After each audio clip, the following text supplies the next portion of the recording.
if the volunteers are educated about the organization and its whys and wherefores, and if the participation of volunteers in the organization is considered something important. So today, we're going to talk about how volunteer programs are administered, how organizations adapt to bring them into the organization, and what kind of impact they can have. This is not going to be a lecture. And I'm giving you fair warning. I really hope this will be a discussion among us, because my guess is that you all come with experiences of your own, both positive and negative, that will be immensely useful to share with all of us. And so I'll pose some topics and I'll have some answers, but I really want to hear your answers too. So I know I've seen enough of these seminars to know that there's usually a booming silence when people are asked for comments, but that won't work today. So screw up your courage or whatever, and we will have a conversation. Let me get my introductory framework setting comments out of the way. I have a confession to make. I am a bit of a volunteerism nerd. And I can't ever talk about volunteering without touching on a bit of American history. So you just have to bear with me when I mention the name Alexis de Tocqueville. De Tocqueville was a Frenchman who visited the United States in the 1830s. And he came to observe this new country of ours. And he wrote an amazing book about his travels called Democracy in America. And what is often cited from Tocqueville's work is his recognition of the role that volunteering played in the America of the 1830s. His observation was that in communities, when people come together and recognize a common need or issue, they form what he called a power. And the power had an enormous amount to do with the successful starting of all the services and mutual help organizations and all of the things that we identify as part of community life in this country. It's interesting to me that though a lot of what he says may no longer apply, this piece still does. And it leads me to think, and you may agree with me, that the whole notion of this kind of community-wide participation is in the American DNA. We just can't help ourselves join together to solve a problem. I have the privilege of reading proposals for grants from the Lenny Zakem Fund. And I see this writ large whenever I look at those proposals. People find a need and come together. And it is exactly what Tocqueville noticed in 1830. So there's my nod to American history. But it is a kind of, I think it's a very important piece of the American fabric and of the fabric that we're all working with today. Volunteering can be wonderful, and it can do wonderful things for an organization and its clients and its paid and volunteer leadership. But I want to make a couple of comments and throw up a caution. Volunteering, when mishandled by an organization, can be a disaster for the organization, for the clients, for the volunteer, and for the position of the organization in the community. Now, my bet is that most of you have your own disastrous volunteer experiences to relate, either because they happened to you or because they happened in an organization you were affiliated with. But I'm going to take a couple of minutes to describe one that happened to me just 6 months ago. When I was new to the area, a friend, knowing that I wanted to get involved in the public service sector, referred me to an organization she knew well, and suggested that I might be interested in volunteering for them. This is a very well-known organization which shall remain nameless. And it's an organization that has performs many kinds of services.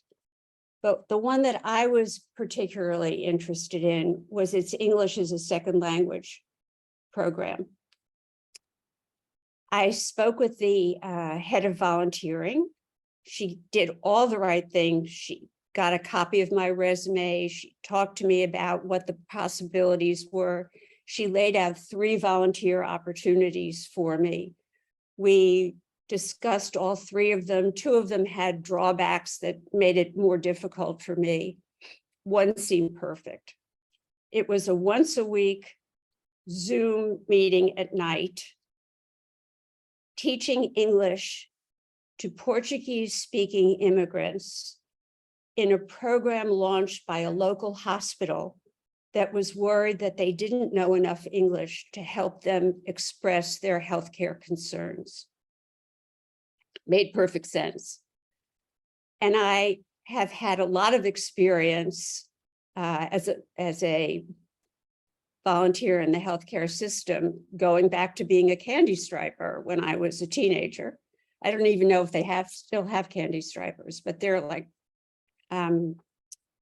teenage aides in a hospital. And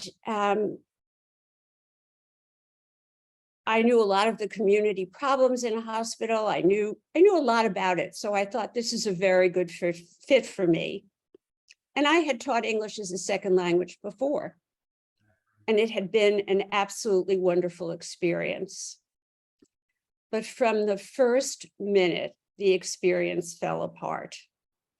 And without describing it in the agonizing, minute detail through which I lived it, I will tell you that I had no training.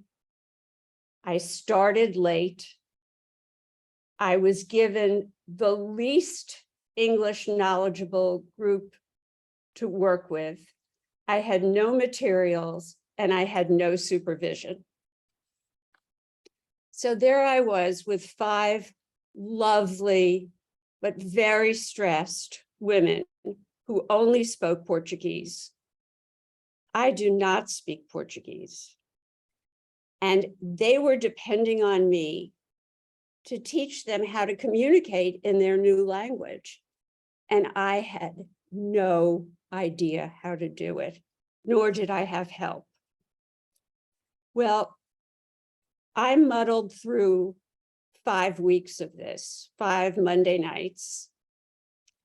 And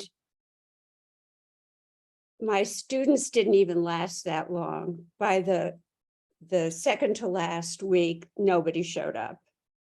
And I don't blame them. I mean, I didn't give them anything. I decided that I really needed to give feedback to the volunteer coordinator. And I did. And I told her in the most constructive way I could what I thought had gone wrong. And she was very apologetic, and she acknowledged all that I said, acknowledged that it was correct. And then she asked me if I'd like to try again. And I said, no. Now, that was the end of that experience for me. I hope it was a learning experience for the organization. But in the process of losing me, they not only lost a potentially able teacher for their clientele, they lost a potential donor, they lost a potential advocate, they lost the goodwill that I would have happily spread about this organization. A misdirected, misrun, poorly run volunteer organization has spillover effects that go beyond the messed up volunteer experience.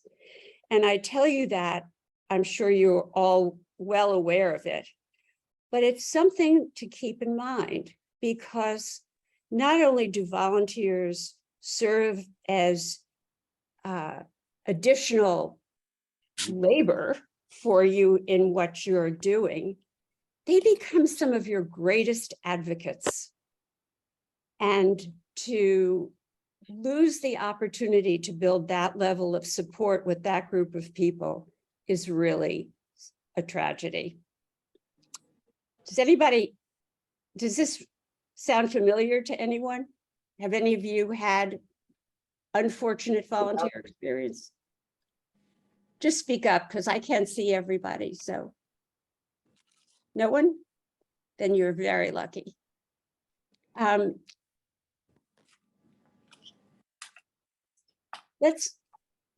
We'll come back to talking about what makes a good volunteer program in a second. I think I'm going to ask Dominique to put the first slide up, if you will.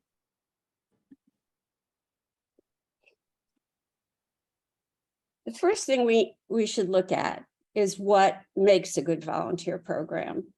Now, I've done a list here, which we can go over, but I'd like you to tell me what you think is integral to a good volunteer program. Anyone? How many of you have volunteer programs in your organizations? 2, 3.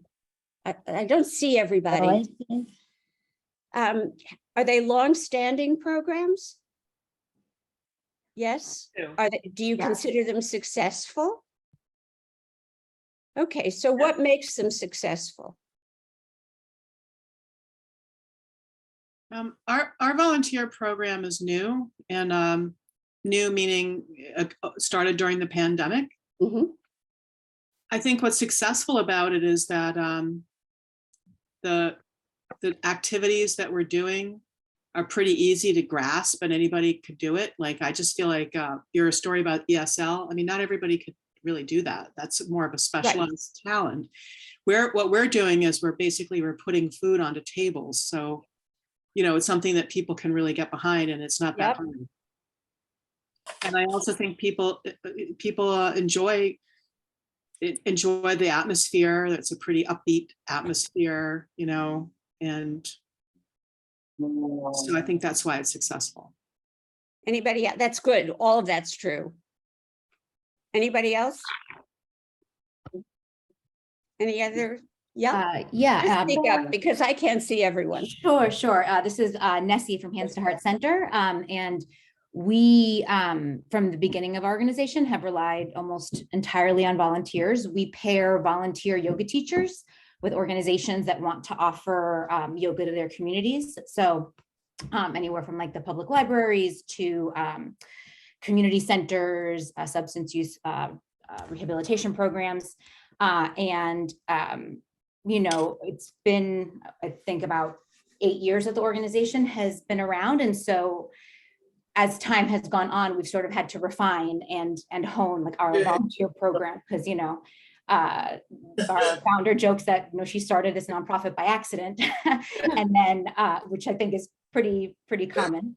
And so, you know, since then we've had to really streamline our process from the onboarding, training, vetting, background checks, waivers, liability forms, and then feedback loops, and making sure that the community partner knows all the things that they need to know, and that the yoga teacher knows all the things that they need to know. So it's a lot, but for the most part, successful. We have I don't know, anywhere between like 5 and 7 yoga classes a week throughout the community, and they're all taught by volunteer yoga teachers. That's fantastic. And you identified many of the key elements: the training of the volunteers, the conditioning of the organization to accept volunteers, which is particularly important if you've got a staff of any size who are going to have to work with these volunteers and share information, sometimes space, and sometimes even resources. One of the things that I think is really important to remember is that these volunteers don't work in a vacuum, and they need feedback, and they need supervision. And the myth about volunteers that they're free labor is probably the biggest, baddest myth in the volunteer sector. Volunteers are never free. They don't just happen. They require all the same kinds of operational cautions and supervision that you provide to everyone else in the organization. A couple of things I just want to touch on before we go on to some other topics. You mentioned 2 things that were, I don't know if there are things that you actually do or things you're talking about, but this is an incredibly litigious society. And more volunteers are learning that there are 2 essentials. One is to make sure that their insurance covers what they need it to cover, including volunteers.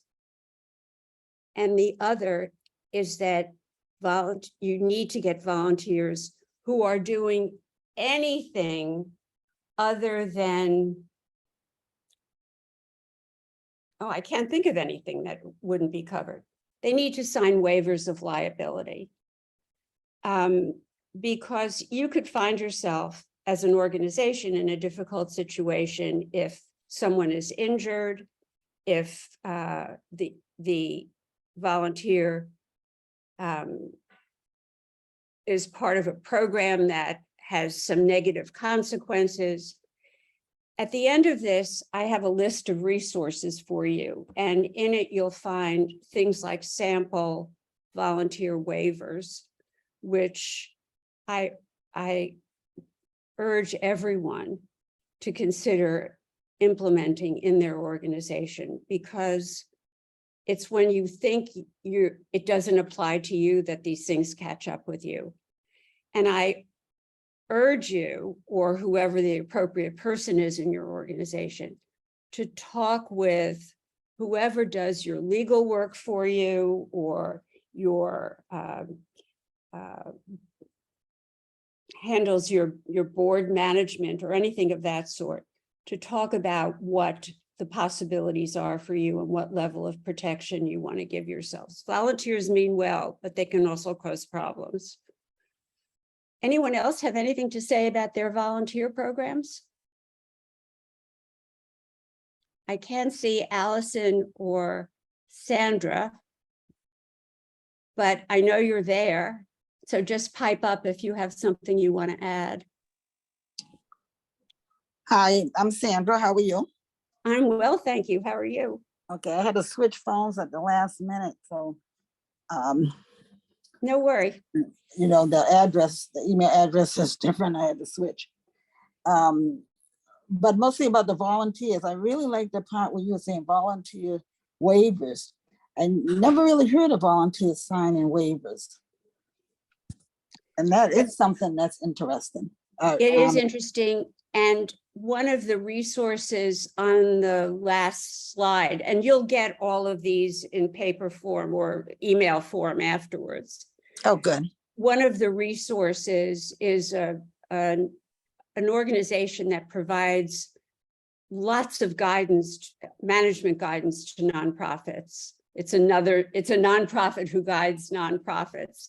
And they have some samples of things like volunteer waivers. So it's a good idea to look at it. I'm glad you think I'm glad it's something that resonates with you. Anyone else? Deborah, it's Lisa Piscatelli. We have a food security program. We make emergency meals available to our community. Yep. We serve about 900 a week. When I'm thinking about our volunteer crews, sometimes it's an individual coming in, sometimes it's families, sometimes it's groups, so civic organizations. And then other times it is another nonprofit, for example, that does programming for people with differing abilities. So it's their clients coming in under their program. Right. So when you're thinking about the waivers, sometimes there's layers. How do you do it? That. So How do just you handle that? throwing that out. It's a good question. And without getting into lots of what ifs and what have you, when you're dealing with another nonprofit, before you start the volunteer program with them, someone from your organization needs to sit down with someone from that organization and work this issue through. You want to see if it may be that their volunteers are covered under whatever policies they have. They may not be. They may be covered for different things. These are, sort of idiosyncratic situations which you pick your way through, but you raise the issue because particularly if you're dealing with people who have some mobility issues or other kinds of things, you better safe than sorry. So you talk that through with the organization itself. When it comes to families, you sit down with one of the adults in the family and say, will you sign this waiver for your entire family? And that will undoubtedly be sufficient. It should be part of the orientation packet that goes out to every volunteer. If you're dealing with individual volunteers, it should be something that's in the materials that are given to a potential volunteer as something that they need to agree to as part of their volunteer participation. Does that help? Yes, thank you. Again, this resource that I mentioned may have something more specific about that, but my biggest caution is go volunteer agency to volunteer agency to talk this through when you're bringing in a group of volunteers from another organization. Yep. We okay on that? Good. Anyone else before we go next chapter? Dominique, can we have the next slide? Okay, I'm sure you've rehearsed this yourselves in meetings as part of your planning process, the benefits and the costs of bringing in volunteers. What have you found in your organization that the volunteers provided that you didn't have otherwise? Nessie? Yeah, unmute. I mean, we wouldn't be able to do what we do without our volunteers.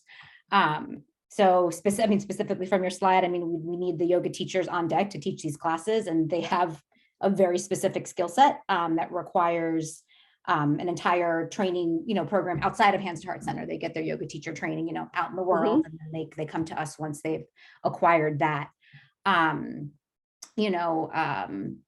but in that the costs aren't free, like it is a lot of legwork for me specifically to onboard the volunteers. You know, we hold a Zoom orientation. There's a lot of paperwork to be gathered and signed and scanned and saved, and you know, a Corey background check to run. And then every week I send them an email with a survey for them to fill out. You So I got the know whole thing worked out. it's taken 7 years, but we got there. I should share this with you. You should be my co-speaker. Well, I'm here to learn, because, you know, even with all these systems in place, you know, I feel like sometimes things do somehow manage to go sideways. And there's also, while onboarding these volunteers and like getting them into us, we have these systems in place. You know, you've got to keep them engaged. You've got to make them feel appreciated. And I feel like that's where I could use some help, some ideas around Great. that. Well, when we come to that, speak up, because Yes. we'll spend as much time as you want on it. A couple of things that I call to your attention, and I alluded to it earlier when I was talking about my own experience. Volunteers bring you something that is, well, I won't say invaluable, I'll say incredibly valuable, because it has dollar signs attached to it. Volunteers bring you potential donors. And they're not just service providers. They're not just carpenters or volunteer librarians. They are people who become invested in your organization. And as they become invested and see the value of what you're doing, they become potential contributors. So volunteers have many pluses attached to them, not the least of which is the plus of a potential contribution. The other thing that someone alluded to, but I will bring it up here again, is that for some types of organizations, and we think immediately of organizations that deal with children, but it's also for any organizations where volunteers go into homes or where volunteers are in a teaching situation. Very specific kinds of background checks have to be done. Now, I won't enumerate the different levels of them. You can find that out, but I raise it as a caution to you. There are state criminal background checks. There are background checks that you do with references for people, depending on what the nature of your work is and what you're asking the volunteers to do. You have to keep in mind that it may be absolutely mandatory for you to do some extensive background checks on them. And that slows things down and it costs money, but it is part of a big part of how you ensure the safety of your clients and the security of your organization. So I throw that out to you as a caution as well as a cost, because it has become, I would say in the last 10 years, a bigger and bigger and bigger issue. Do you have any experience with that? Do you do some of that, Lisa? We definitely do background checks, you know, Corey's, Sori's, depending on the type of program. We do have some that are specific to youth, so those ones we have to do more with. And then we have ones that are not, they're adult programs, so we'll have a different level of check. But yeah, it's imperative. And I just say we haven't done background checks because, well, the program where we use the volunteers for, it's a mobile outdoor food pantry, and there's a large group of people there. So there's never any one-on-one time between any volunteer, any client, or any staff. And that makes all the sense in the world. These checks are the necessity when you're dealing with more intimate kinds of volunteer relationships. And certainly when children are involved in a one-on-one situation with volunteers. So you're the lucky ones. You're not burdened with that kind of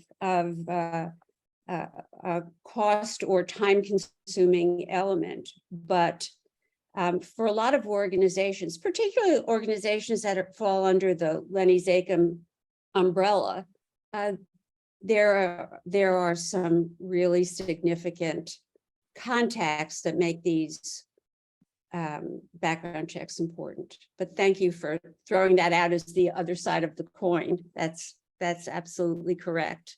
But we should think about background checks if anything should change. I mean, as we sort of move past the pandemic, if we do anything, as you said, in more like a intimate setting, then that would you have to rethink that completely.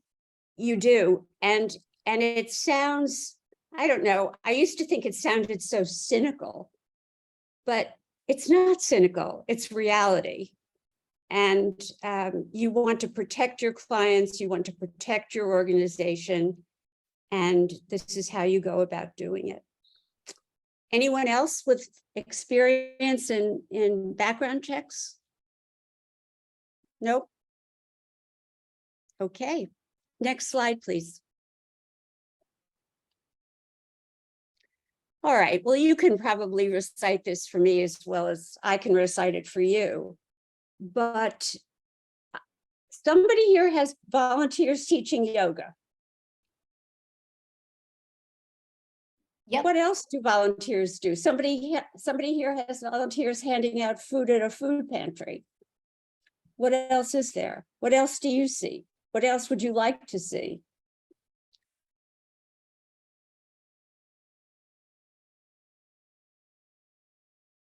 Anyone? Does anyone have volunteers involved in their fundraising efforts?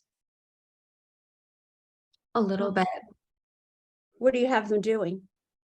So I'm from the Greater Boston chapter of United Spinal Association, and my coworker Heidi is also here with us.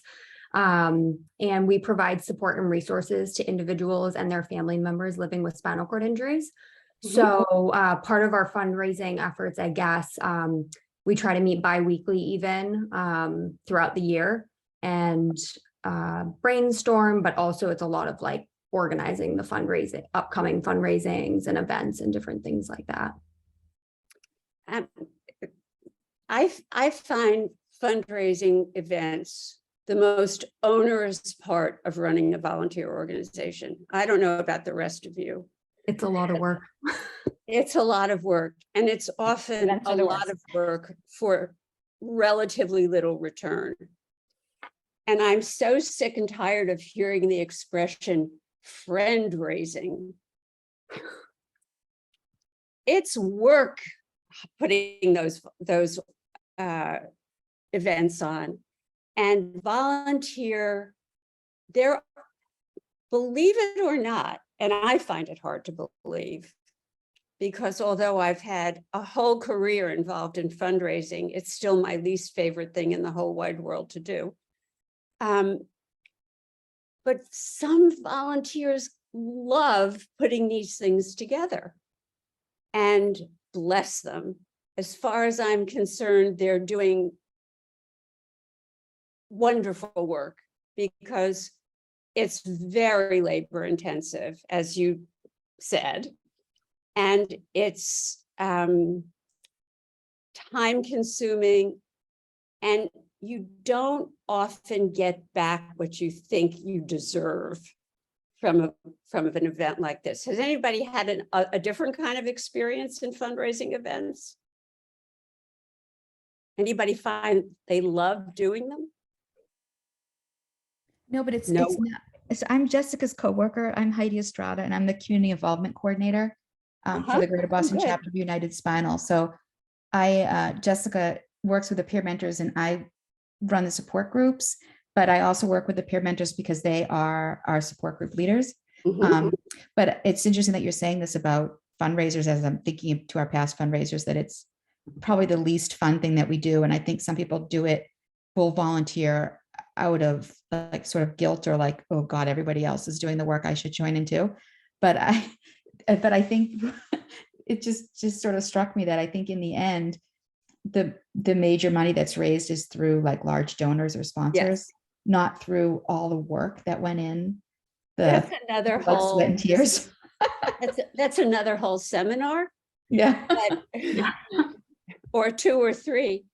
But it is astonishing to me, and I say this because it's so foreign to me, how many people love doing it. I was the president of a hospital network foundation for a number of years.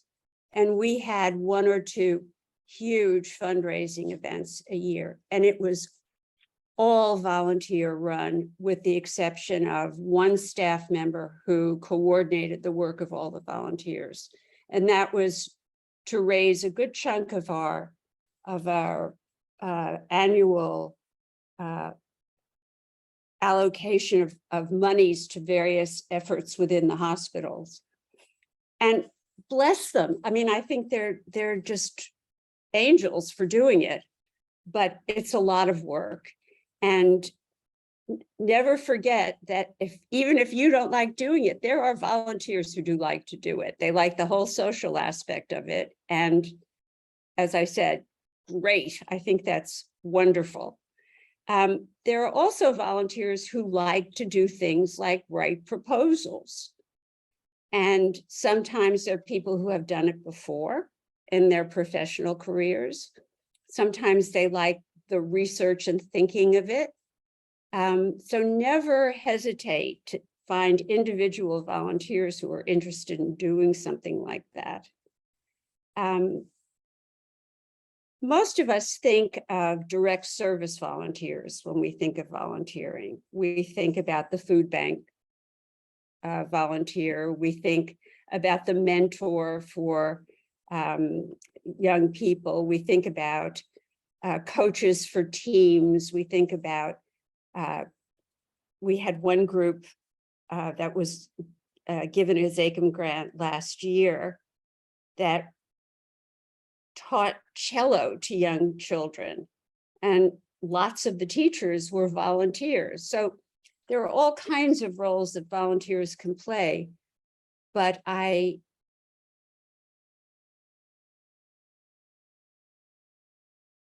don't think small when you're thinking about bringing volunteers into an organization. If you identify a need that you need some additional help with, even if it's a one-off, volunteers can do it if you do the right thing for them, if you train them properly, and if you give them the support they need. Anybody else have an unusual volunteer job that they see people doing? Deborah, we've been able to utilize volunteers to help us with our sort of marketing. So collecting testimonials, taking photographs, doing some social media work, and they've done a lovely job. That is great. And that should be on this list, and it isn't. So thank you. I was on the board of an wonderful grassroots arts organization in Connecticut. And all of our social media work, all of our press releases, everything like that was done by volunteers. And it would have been impossible. This wonderful active organization had a staff of 3 and rotating exhibits all the time and special events, and all of that marketing work was done by volunteers. So great addition to that. And I'm sure you would recommend, as I do, that people consider that in their organizations. Anyone else? Can I ask a question about the utilization of the volunteers for marketing and social media? That's something that we've tried to do. We are a staff of 1, me, and I am not particularly, I mean, I use social media, but like, I feel like now in order to like utilize social media marketing properly, like there's a whole like new level of understanding of all of the things, the algorithms of this, that, and the other. How do you go about finding and managing volunteers to do a project or a set of skills that you as the manager of them don't necessarily have or feel very confident in. Do you want to answer that, Lisa?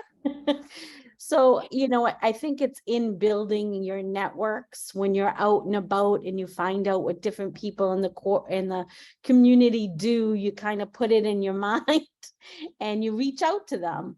The other place is sometimes like your educational institutions, your colleges and whatnot. Sometimes you can do it as like a work study kind of a program, and talk to them about setting something like that up. Or you may know some young people because, sometimes they do have that extra expertise. But most of the time when I'm looking for some of that specialized skill, it's me reaching out to particular people and making that ask rather than somebody just showing up on my door. But with that said, you can do a social media post saying, hey, I'm looking for X, and oftentimes somebody will respond. Does your organization have a newsletter of any kind or a Yep. perfect place to put a notation about that? Excellent. You're reaching people who are already interested in you. And you can also say in that newsletter, if you or someone you know might be interested in this, encourage people to use their own networks to help you find the right person. There are many things to complain about with social media, but getting the word out on something like this there's nothing better. And it's fast and cheap. Yeah, perfect. Thank you. I'll just Anything else? Sorry? I'll just throw out another potential spot is internships. Sometimes you can connect in and bring somebody in doing an internship. We had a great person that joined us for the summer and did things that we would never be able to do. And possibly even teaches somebody else how to do them when they leave. Great idea. And that is a great connection to make through high schools and colleges. Always remember, though, that age group knows everything there is to know about social media, but they don't necessarily know everything there is to know about the people who receive their messages. So they may be used to talking to their peers and their age group peers, but someone has to have an eye on what they want to send out to make sure that it will be comprehensible and relevant to people older than they are, with different backgrounds. There's a speak that I'm sure you know, that's part of the social media life. And I know lots of people who get many mailings from organizations they're affiliated with, where they need translations of some of what's been said. So it's worth keeping that in mind to keep your whole audience interested. And we do have a social media policy. You can take pictures of people's backs, you can take pictures of people's hands moving product, but you can't take a picture of somebody's face unless you have a signature. Get a release. Yeah, so there is a little art to doing all that well, so that your clients can maintain dignity. Great point. Great point. Anyone else successfully use social media for outreach for things like that? Nope. Okay. Next slide. Okay. Again, I don't think I'm telling you anything you don't know. I've just organized it. But it's worth discussing it because new thoughts always pop out.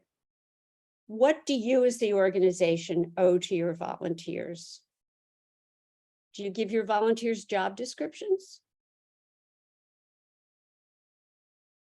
even the most basic kind of volunteer service, like handing out food in a food bank, should have maybe a 3-point job description of what you expect of them, what they're going to be doing, what the standards are that you want them to follow, and who they report to or who oversees their work.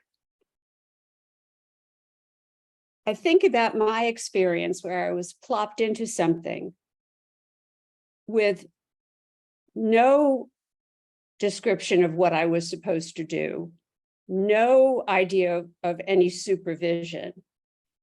And I had to make it all up as I went along. It's a lot to ask of volunteers. So I urge you to think about the importance of volunteer job descriptions.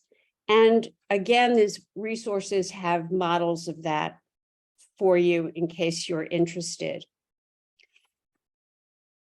Maybe you don't interview every food bank volunteer, but when you're talking about volunteers who will write your press releases, or volunteers who will participate in your fundraising, they should be interviewed the same way you'd interview a staff member.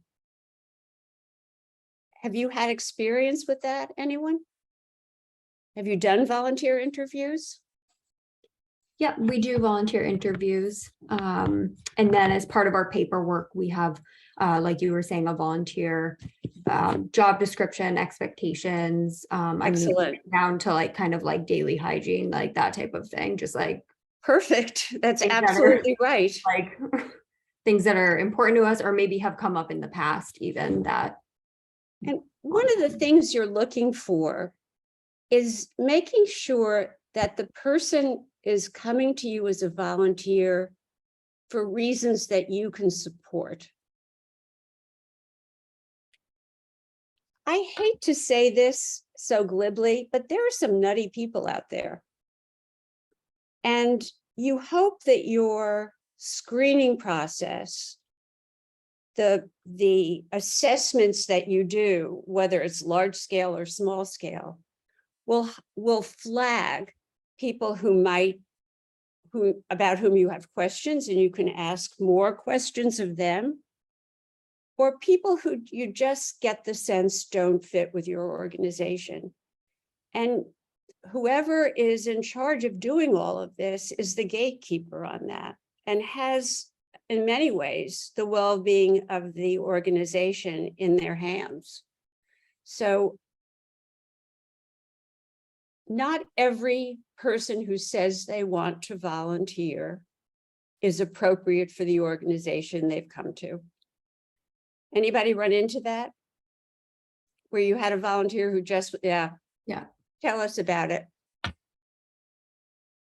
Well, I think and Heidi, I don't know if you're thinking of someone specific. No, yeah, I think there have been it's happened a couple times and I think it's ended up working itself out that they didn't end up following through, which right there told us that they weren't able to commit to what we needed them to commit to anyways.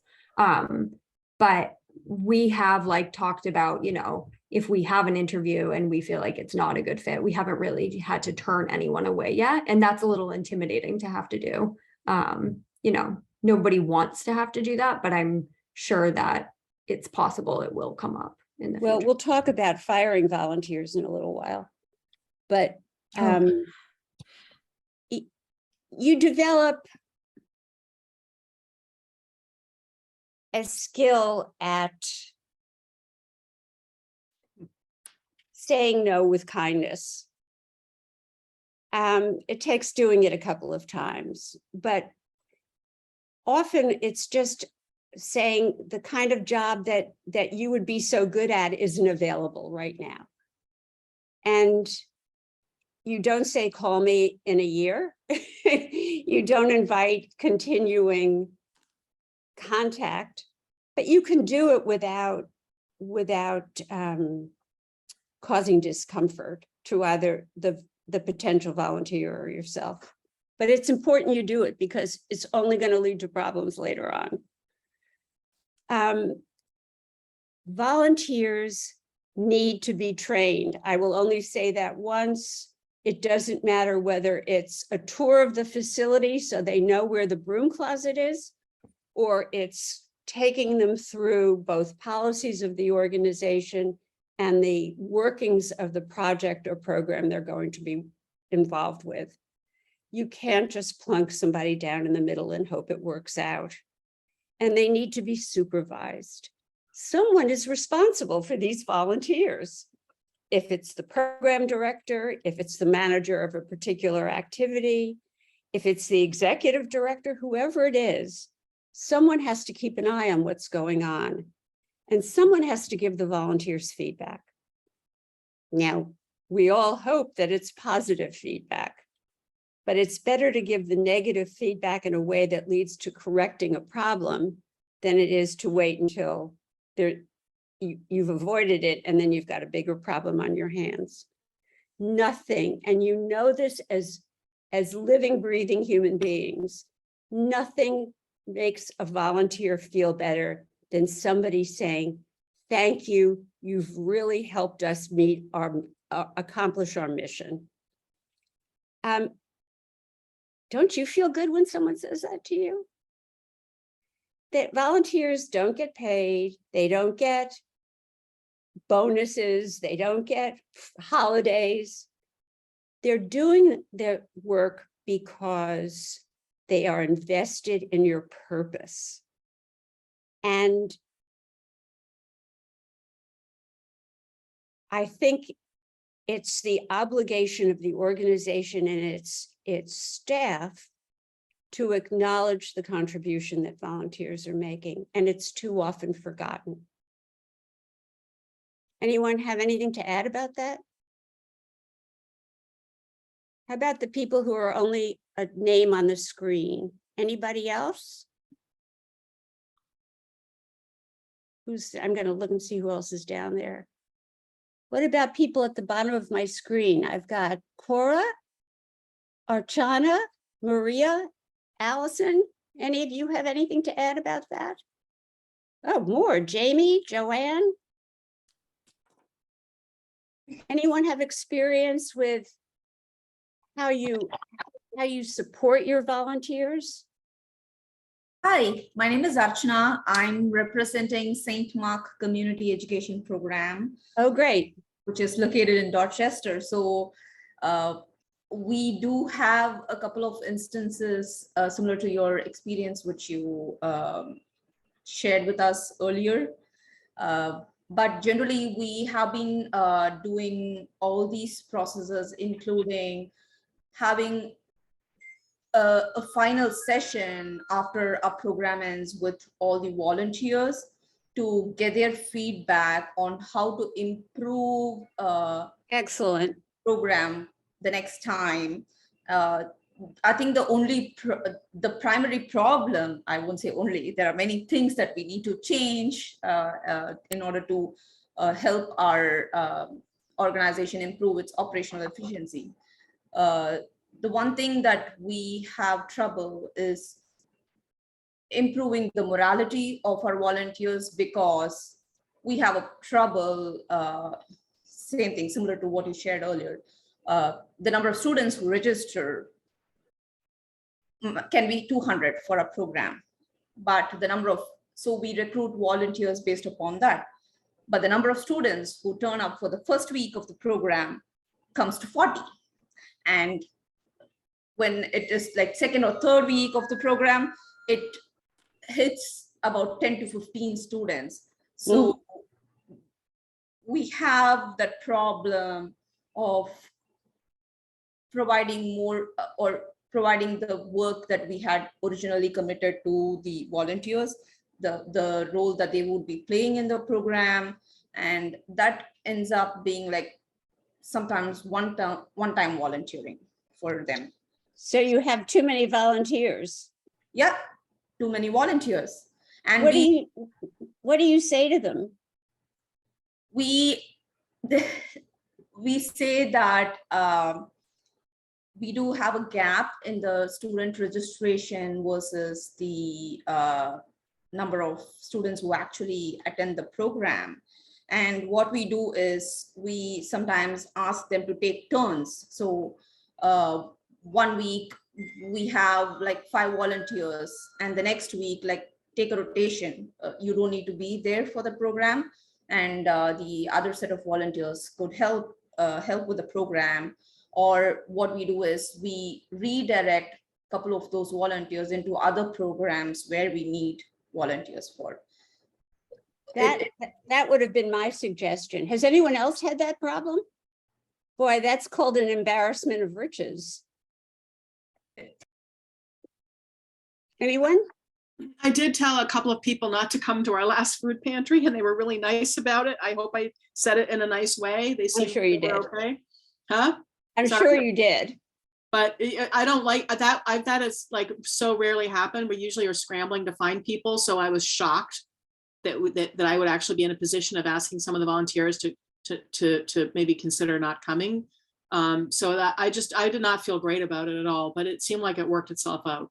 Well, perhaps what you now do is incorporate in whatever orientation you do a comment about the variability of the need for volunteers.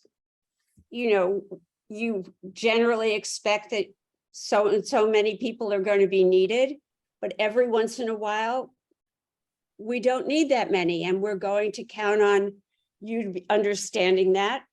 And we want you back as soon as we have need for more help. I mean, Right. you experience the problem once or twice, then you start realizing that it's something to incorporate into your orientation for your volunteers so that you anticipate the problem and they're not surprised when the situation actually occurs. A quick thing, Deborah. So Yeah. sometimes I completely agree with you. There's always this variability that happens during every session and with multiple programs. Sometimes we expect, okay, this is what is going to happen. And on the first day or the first week of the program, the number of students are more than the number of volunteers, or like the ratio that we generally require, volunteer to the student ratio in our programs. We teach ESOL, we offer citizenship classes, writing classes, conversation group classes, etc. So depending upon that program, sometimes the number of students, ironically, is very hard to manage with the number of volunteers we Do you have. do an advanced registration? Yes, we do. Yep. Well, I can only tell you what Dominic told me about this session today. You'll get a certain number of people registering and a different number of people coming. I think that's life these days, particularly with the split between online and in person and all kinds of confusions that have resulted from that. But I think it's worthwhile including the possibility and forewarning your volunteers in the orientation process.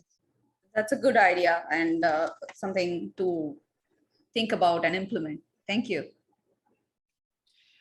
Can I ask one? I don't know if this is going to come up later in the presentation, but It can come up now. yeah, one issue that I have is occasionally volunteers not liking each other or having conflict amongst themselves and or with clients. And it's challenging. Conflict between the volunteer and the client? Well, I mean, to try to make this a short, a short description. So, for example, many of the our food pantry, I would say over half of the attendees, over half of the clients do not speak English that well. Mm. And so we have situations with volunteers kind of shouting in English at people who don't understand what they're saying, or possible Also, some of our volunteers are clients, also clients too, which adds another dynamic. And people disagree on how things should be done. And it's just a lot of people in a large area, and it's hard to check in with everybody and make sure they're complying with whatever we want them to do. And maybe I feel like I shouldn't have to say things like, be respectful of people who are not speaking English, or be respectful to, it's just, it gets into like a challenge. Do you say that in the orientation? I have not come out and said that in those exact words. Well, add it to your list. Again, you've had enough experience now to know that these things happen more than once in a blue moon. They happen. And so, I hate to be the reciter of cliches, but forewarned is forearmed. And it certainly is appropriate for you to take those collected experiences that have meant difficulties and turn them into part of your guidance for your volunteers. And even if the volunteers still fall short, you then have a reference point to go back to that volunteer with and say, remember at our orientation, we talked about this being a possibility and this was not acceptable behavior. I mean, there are certain things you can't mince your words about. I mean, you have to protect the dignity of your clients as well as your volunteers. So while the volunteers may have great intentions, if they're out of line for the way your organization functions, you have to find a way to tell them. And the best way to start telling them is to tell them in advance. Luckily, it hasn't happened very often, but I do think it has to be, we have to make more of a point of. I think you do. And I think you'll feel relief because you'll feel like you've gotten the issue out in the open. You at least have a reference point, and that makes it easier. Anybody else have situations like that? Well, I just wanted to jump in and say, I know earlier I mentioned in our job description, hygiene, right? And really the part we have about that on our job description has to do with appearances when you're active in your volunteering role, because in the past, there have been situations where, unfortunately, we don't want that to happen again, because that's not how we want the organization to necessarily be perceived.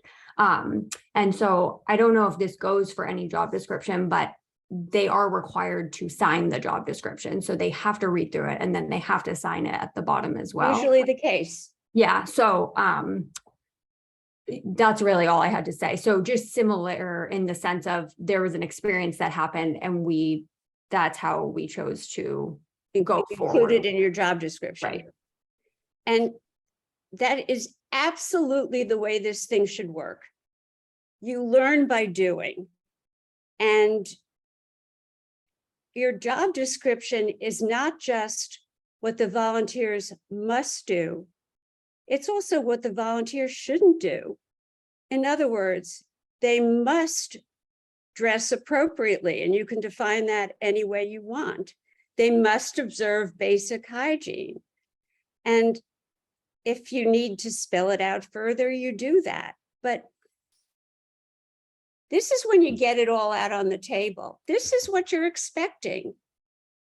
Volunteers who are successful take their jobs seriously, take their volunteer assignments seriously, and they want to be part of your organization.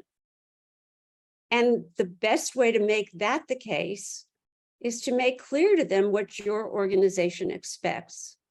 It's not, we often think, oh, they're volunteers, we can't tell them anything that, that might make them upset.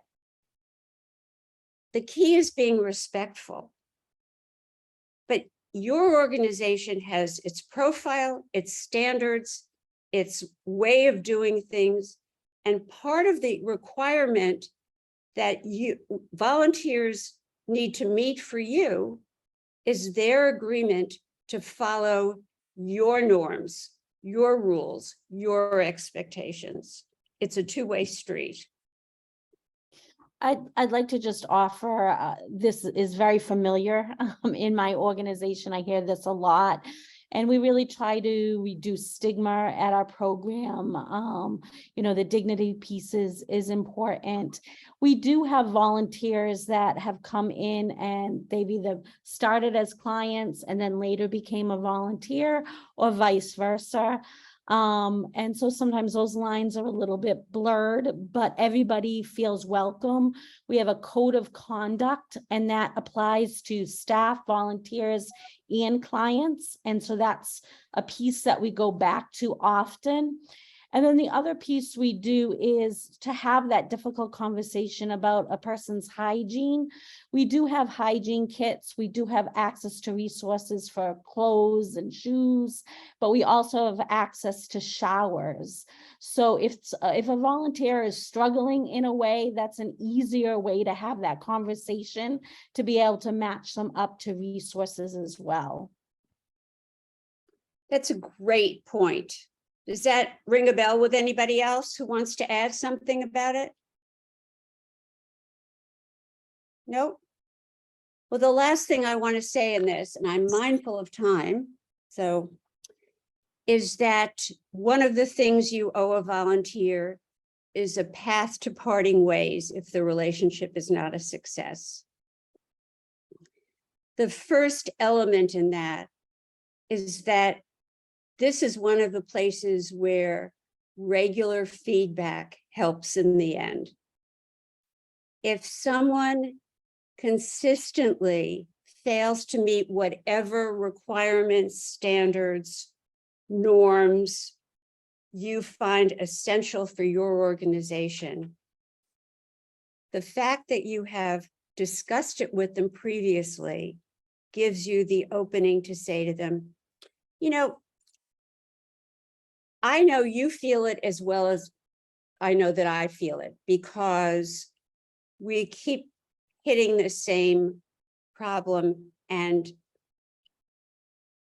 we clearly don't have a meeting of the minds on this. My sense is that maybe this is not the volunteer role for you. There may be another volunteer role in this organization or somewhere else, but you're clearly not happy because you are so uncomfortable with whatever it is that you're talking about. And it's hard for us to maintain a good relationship. So let's take a break. You're not Donald Trump, thank heavens. You're not going to say you're fired, but the net effect is the same. It doesn't do any good to worry about maybe this person's going to be really angry and they will fight me to the end. They won't fight you to the end. Basic human nature is that you don't want to be where you're not welcomed and wanted. And if you make it seem like it's a mutual decision, that you're clearly not happy here, we can see that from some of the issues we've had. It's time for a break. Anyone had to fire a volunteer?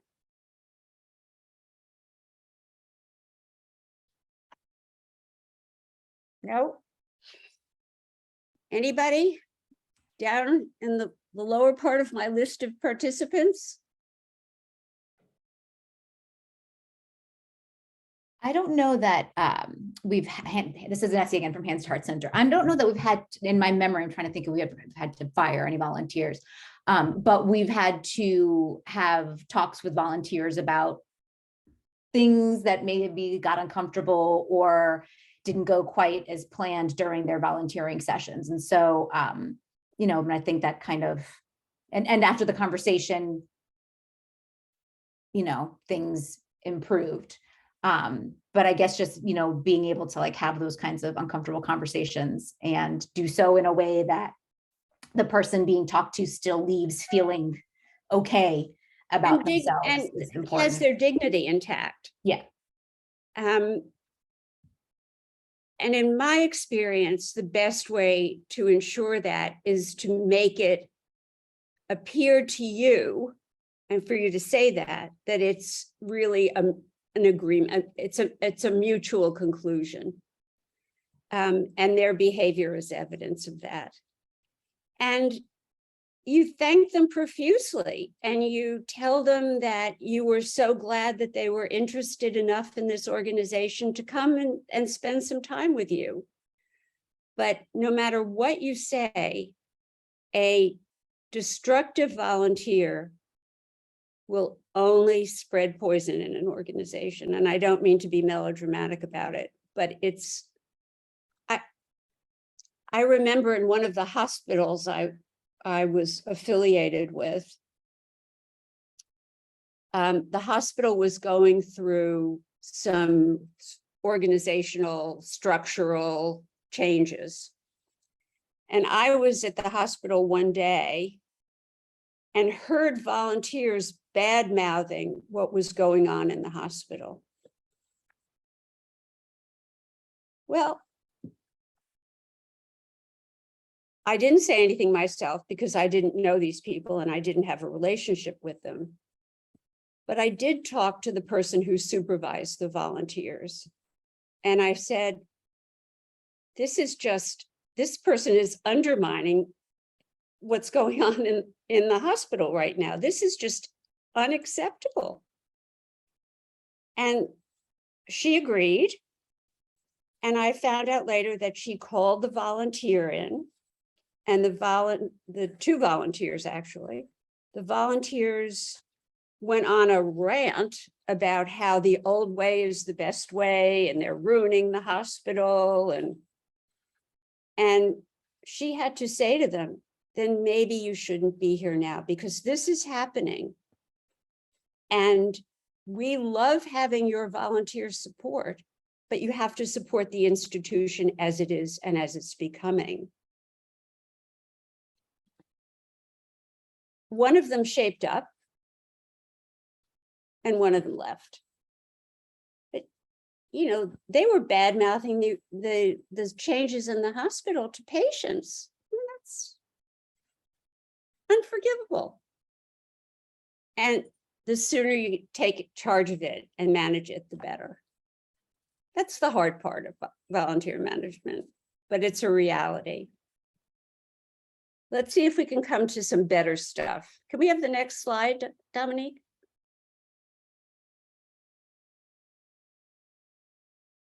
Well, here we go. What should the volunteer, we just talked about what you have to give the volunteers. What do they give you? First and foremost, they have to be, you have to be clear that they support your mission and values.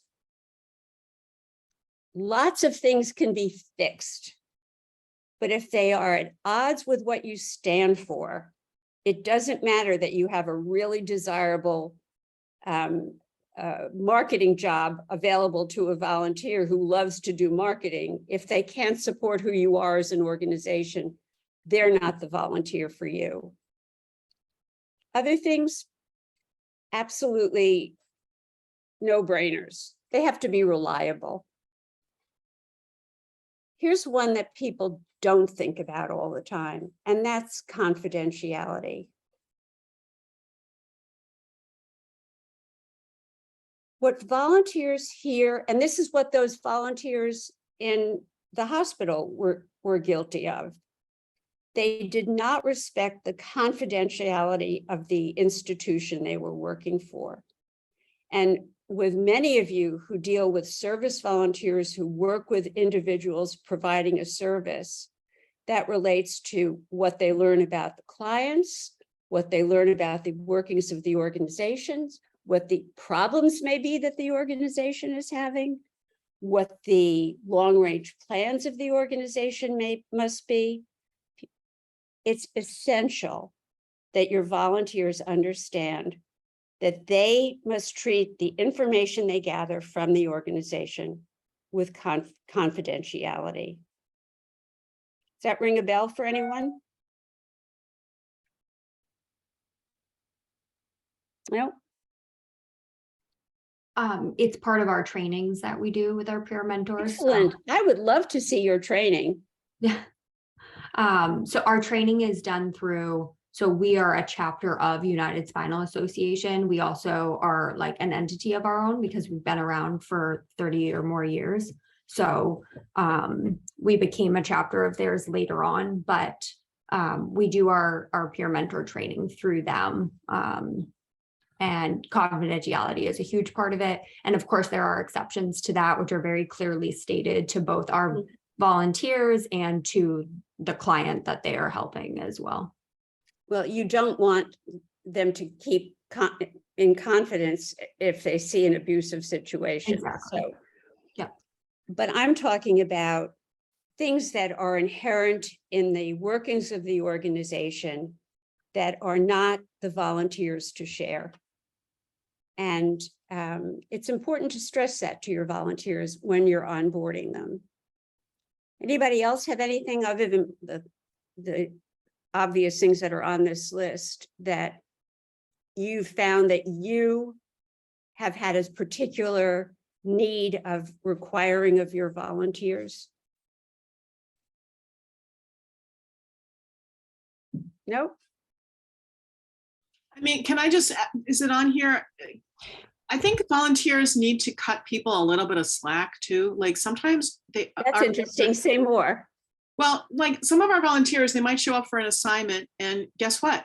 They're not really needed, or it's raining and we ran out of rain ponchos, or it's just sometimes some volunteers are kind of high maintenance and they get a little bit ticked off. And I mean, luckily, again, these are all very much the exception. Like this is not, like most of our volunteers are just fantastic and would never say anything, but some people get a little freaked out if they don't know exactly what they're supposed to do, or something is not exactly the way they thought it was going to be. So they just need to like understand that we're doing our best, you know. Part of orientation. Again, okay. Part of orientation. You are in the great position of having lived through this enough to know what can come up. And you add that into what you say at the outset. And if nothing else, it gives you, as I said before, a reference point for going back to a volunteer and saying, remember we talked about this? I know you have the best interest of this organization at heart, but quite understandably, you don't know everything that's going on right now and what other pressures people are under. So I'm just asking you to think before you make these kinds of demands, because maybe there's a reason why we can't meet them. Orientation. A lot gets done then. Anybody else? Hi, it's Nessie again from Hands to Heart Center. That's like the second thing I mentioned in our volunteer orientation is that, you know, we are a staff of one, and, you know, like on the one hand, we're a very small organization, so we can be very nimble and problem solve on the fly and really, you know, get things done. But conversely, we're, you know, a staff of one. And so, you know, I'm doing my best, you know, if an email goes unanswered or if an email takes a long time to get answered, you know, bear with me. You know, we're doing the best we can. So and do people laugh? Yes. Yes. You know, like you present it with levity, you know, and just 90%, 99% of volunteers are volunteering because they know that most nonprofits are, you know, understaffed and overworked and under-resourced. But it can't hurt just to mention it and just like, we're doing our best. If, you know, something goes sideways or, you know, you don't get a response as quickly as you would like, or, you know, just like bear with us, feel free to remind us or call back or what have you, but just like putting it out there. Excellent. Again, the more you can head off at the pass, you know, the more you can do in advance by anticipating these things, the easier it becomes to correct them when they arise again. Next slide. Recruiting and keeping volunteers.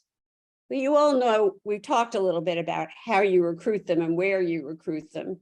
You know where they come from. They come from friends and family, churches and other religious institutions, community groups, senior centers, high schools, colleges, local businesses. If someone has an unusual one, please tell us. But how do you keep them engaged? how do you keep them interested?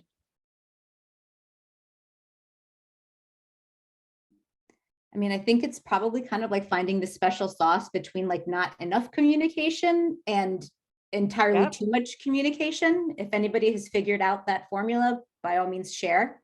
But you know, you want to maintain communications with them to keep them abreast of what's happening. If you have any trainings that are of interest to them, you know, Absolutely. opportunities, but also not blowing up their, you know, their inbox. So they are like, please, I don't need another email from you. You know, and it can be tricky because, you know, sometimes there are a lot of needs within the organization and you do seem like, oh my God, I'm going to have to send my volunteers another email about something. So I, you know, it's, you got to weigh the benefits and the. Anyone else?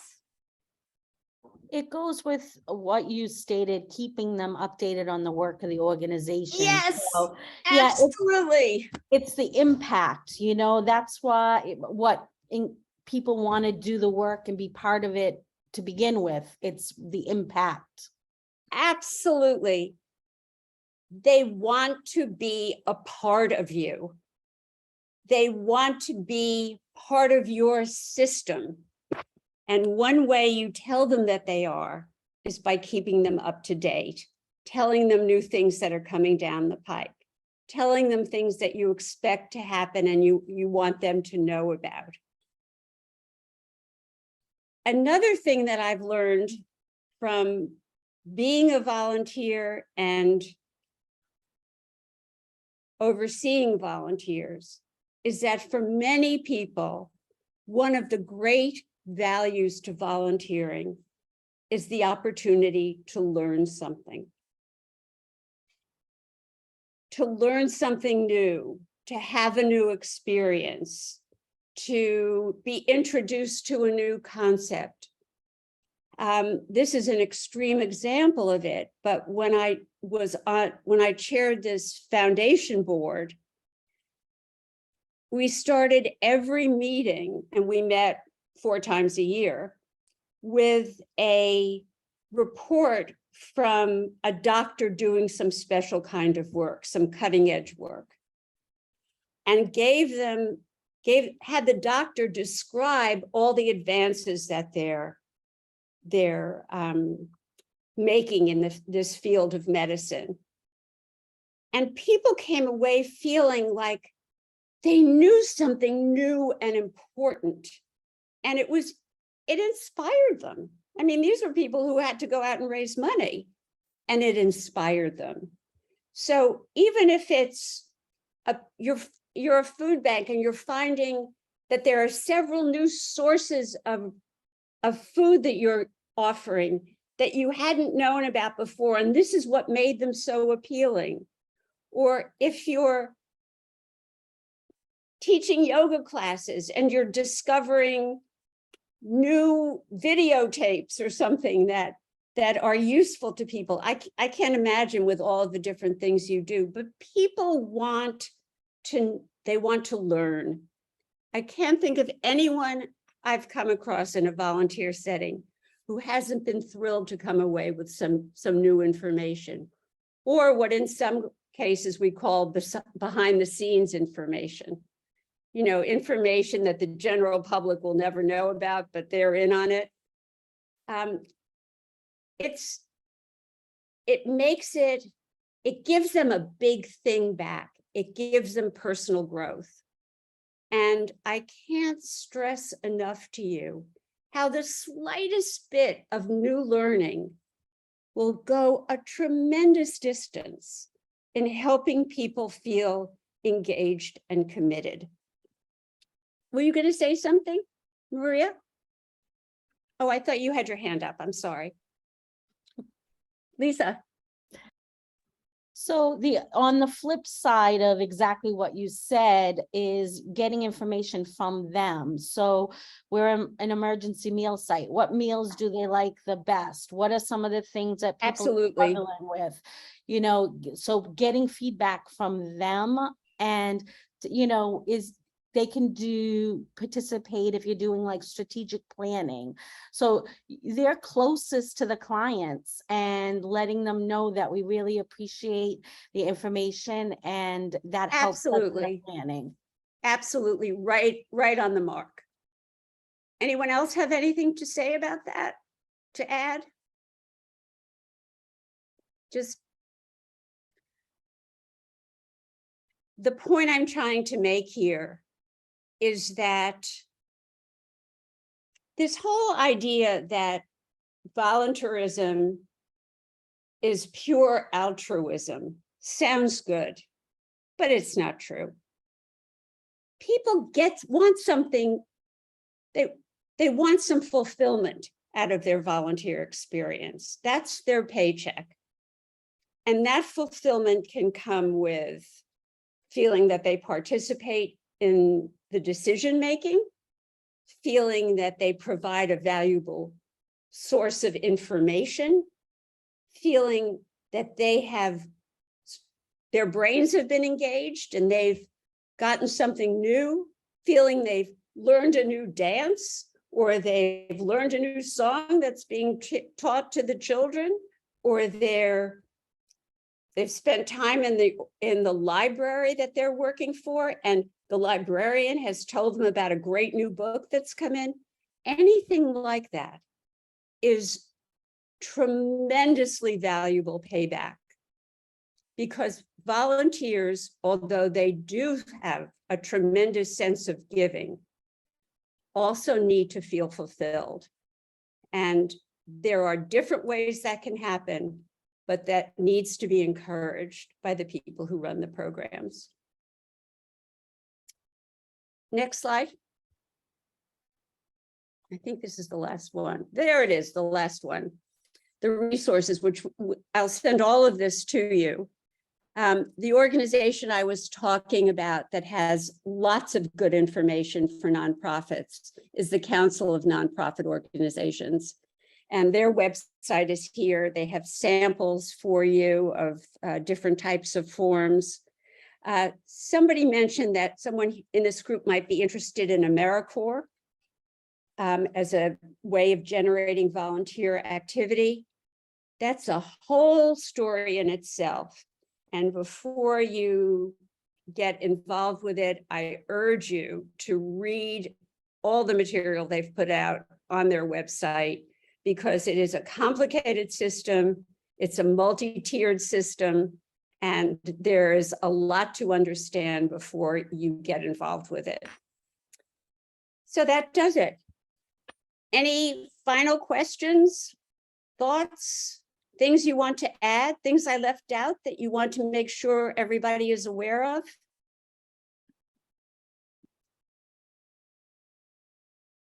Nope. Well, that wasn't so hard participating, was it? You were great. Nessie, did you want to say something?